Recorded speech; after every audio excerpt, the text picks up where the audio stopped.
Hey everybody, hope you're all doing well. We're back with Harry Potter and the Sorcerer's Stone Read Aloud. This video is Chapter 3, The Letters from No One. The escape of the Brazilian boa constrictor earned Harry his longest ever punishment. By the time he was allowed out of his cupboard again, the summer holidays had started, and Dudley had already broken his new video camera, crashed his remote control airplane, and, first time out on his racing bike, knocked down old Miss Fig as she crossed Privet Drive on her crutches. Harry was glad school was over, but there was no escaping Dudley's gang, who visited the house every single day. Piers, Dennis, Malcolm, and Gordon were all big and stupid, but as Dudley was the biggest and stupidest of the lot, he was the leader. The rest of them were all quite happy to join in Dudley's favorite sport, Harry hunting. This was why Harry spent as much time as possible out of the house, wandering around and thinking about the end of the holidays, where he could see a tiny ray of hope.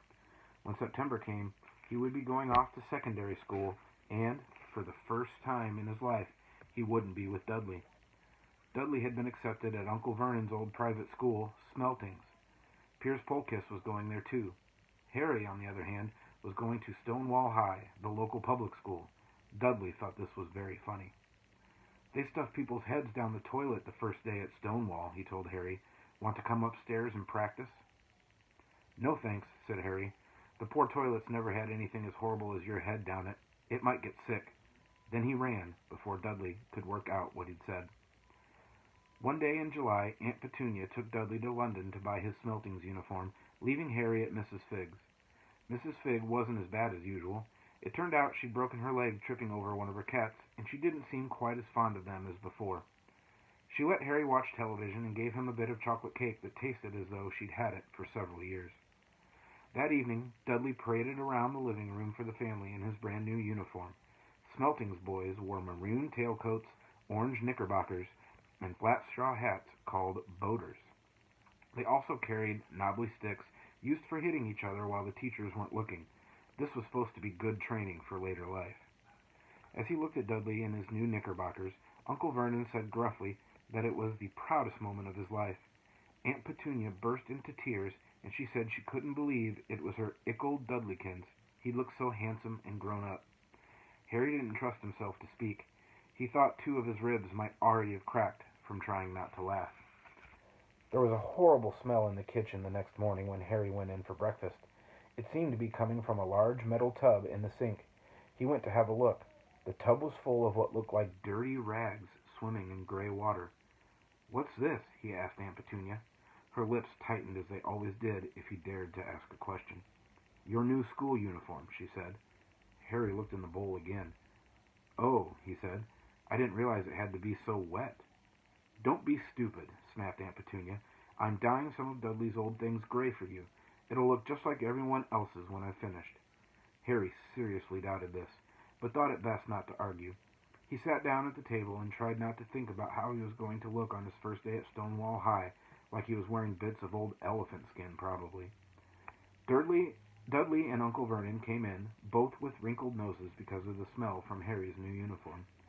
Uncle Vernon opened his newspaper as usual, and Dudley banged his smelting stick, which he carried everywhere, on the table. They heard the click of the mail slot and flop of letters on the doormat. "Get the mail, Dudley," said Uncle Vernon from behind his paper. "Make Harry get it." "Get the mail, Harry." "Make Dudley get it." "Poke him with your smelting stick, Dudley." Harry dodged the smelting stick and went to get the mail. Three things lay on the doormat: a postcard from Uncle Vernon's sister, Marge, who was vacationing on the Isle of Wight, a brown envelope that looked like a bill, and a letter for Harry. Harry picked it up and stared at it, his heart twanging like a gigantic elastic band. No one ever in his whole life had written to him. Who would? He had no friends, no other relatives. He didn't belong to the library, so he'd never even got rude notes asking for books back. Yet here it was, a letter addressed so plainly there could be no mistake. Mr. H. Potter, The Cupboard Under the Stairs, 4 Privet Drive, Little Whinging, Surrey.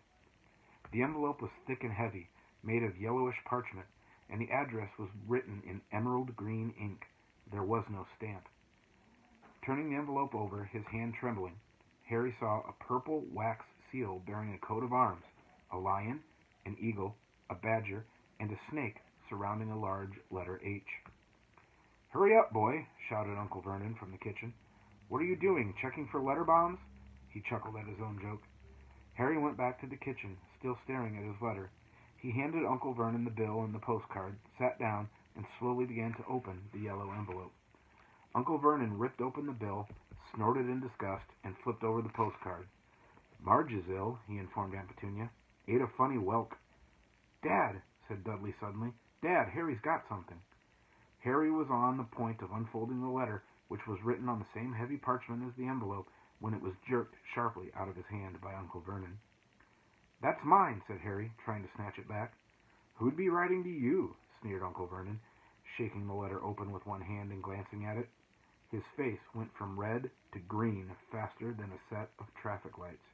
And it didn't stop there. Within seconds, it was the grayish-white of old porridge. "Petunia," he gasped. Dudley tried to grab the letter to read it, but Uncle Vernon held it high out of his reach. Aunt Petunia took it curiously and read the first line. For a moment, it looked as though she might faint. She clutched her throat and made a choking noise. "Vernon! Oh, my goodness, Vernon!" They stared at each other, seeming to have forgotten that Harry and Dudley were still in the room. Dudley wasn't used to being ignored. He gave his father a sharp tap on the head with his smelting stick. "I want to read that letter," he said loudly. "I want to read it," said Harry furiously, "as it's mine." "Get out, both of you," croaked Uncle Vernon, stuffing the letter back inside its envelope. Harry didn't move. "I want my letter," he shouted. "Let me see it," demanded Dudley. "Out!" roared Uncle Vernon, and he took both Harry and Dudley by the scruffs of their necks and threw them into the hall, slamming the kitchen door behind them. Harry and Dudley promptly had a furious but silent fight over who could listen at the keyhole. Dudley won, so Harry, his glasses dangling from one ear, lay flat on his stomach to listen at the crack between door and floor. "Vernon," Aunt Petunia was saying in a quivering voice, "look at the address. How could they possibly know where he sleeps? You don't think they're watching the house?" "Watching, spying, might be following us," muttered Uncle Vernon wildly. "But what should we do, Vernon? Should we write back? Tell them we don't want—" Harry could see Uncle Vernon's shiny black shoes pacing up and down the kitchen. "No," he said finally. "No, we'll ignore it. If they don't get an answer, yes, that's best. We won't do anything." "But I'm not having one in the house, Petunia. Didn't we swear when we took him in we'd stamp out this dangerous nonsense?" That evening, when he got back from work, Uncle Vernon did something he'd never done before. He visited Harry in his cupboard. "Where's my letter?" said Harry, the moment Uncle Vernon had squeezed through the door. "Who's writing to me?" "No one. It was addressed to you by mistake," said Uncle Vernon shortly. "I've burned it." "It was not a mistake," said Harry angrily. "It had my cupboard on it." "Silence!" yelled Uncle Vernon, and a couple of spiders fell from the ceiling. He took a few deep breaths and then focused his face into a smile which looked quite painful. Yes, Harry. About this cupboard. Your aunt and I have been thinking. You're really getting a bit big for it.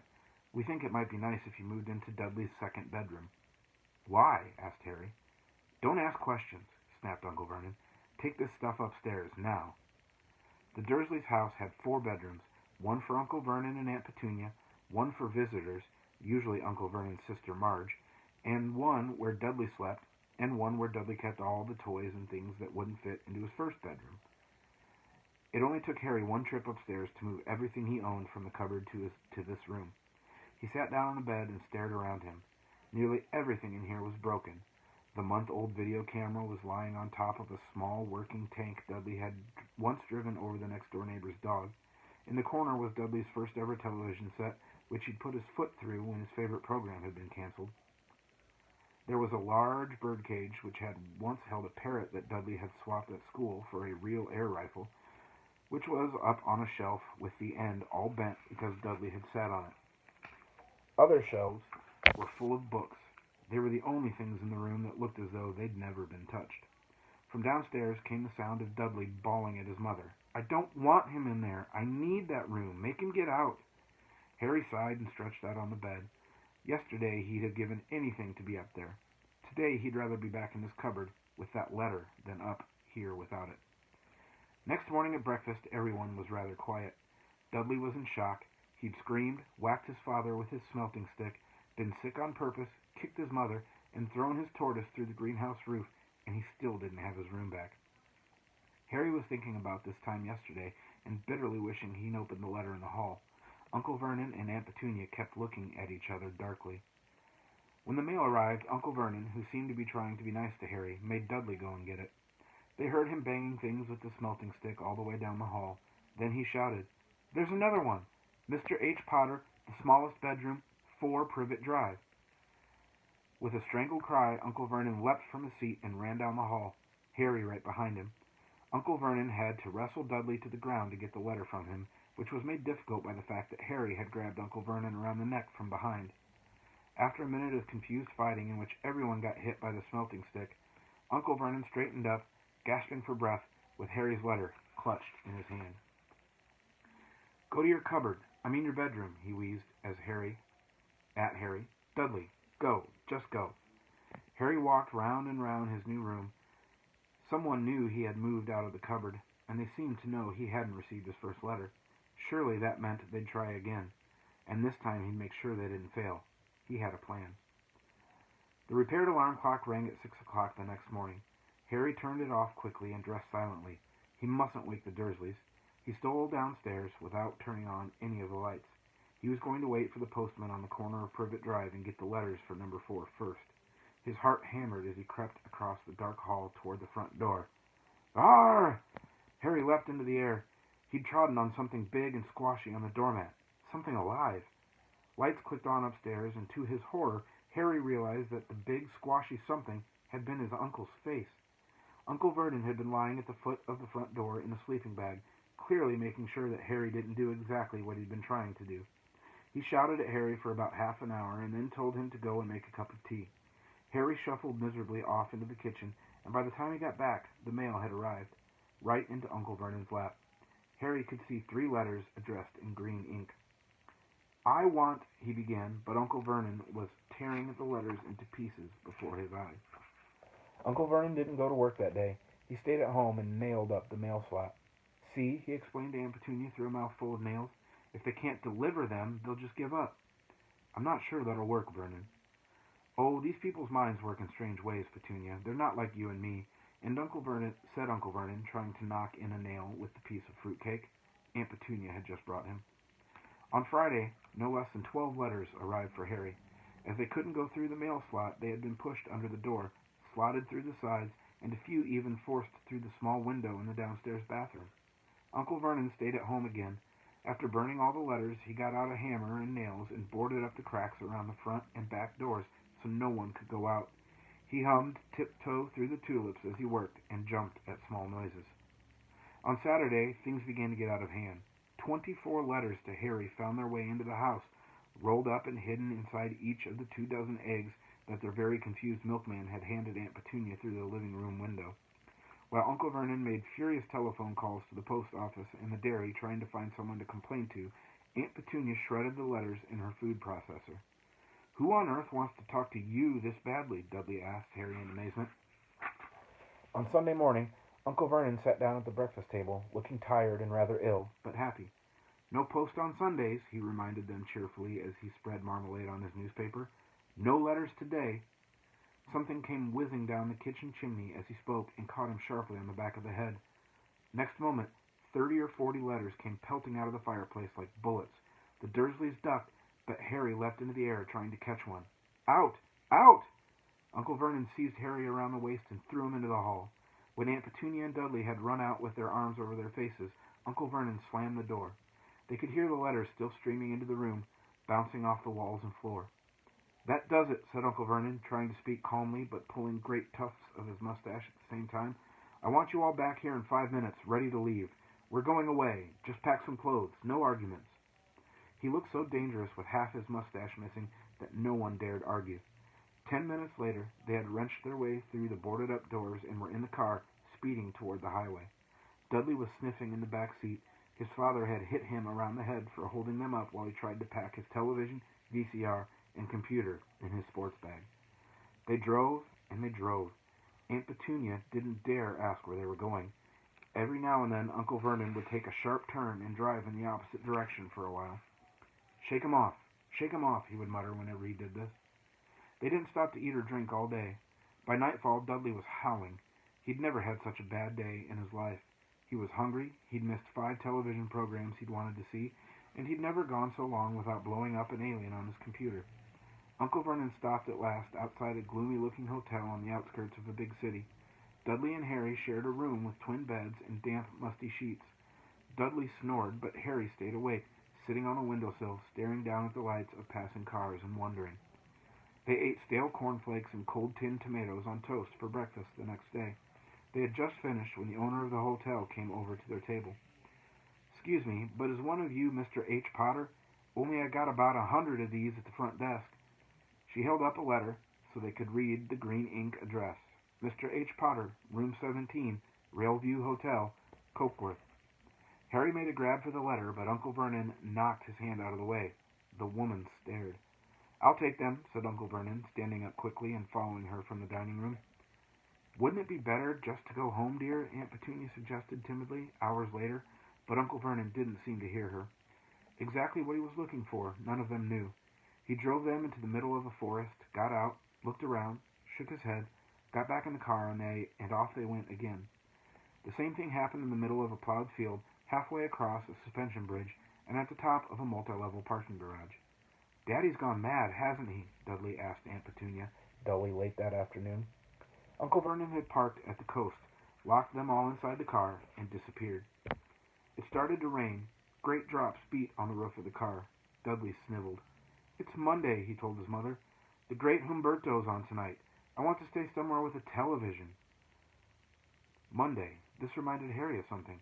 If it was Monday, and you could usually count on Dudley to know the days of the week because of television, then tomorrow, Tuesday, was Harry's 11th birthday. Of course, his birthdays were never exactly fun. Last year, the Dursleys had given him a coat hanger and a pair of Uncle Vernon's old socks. Still, you weren't 11 every day.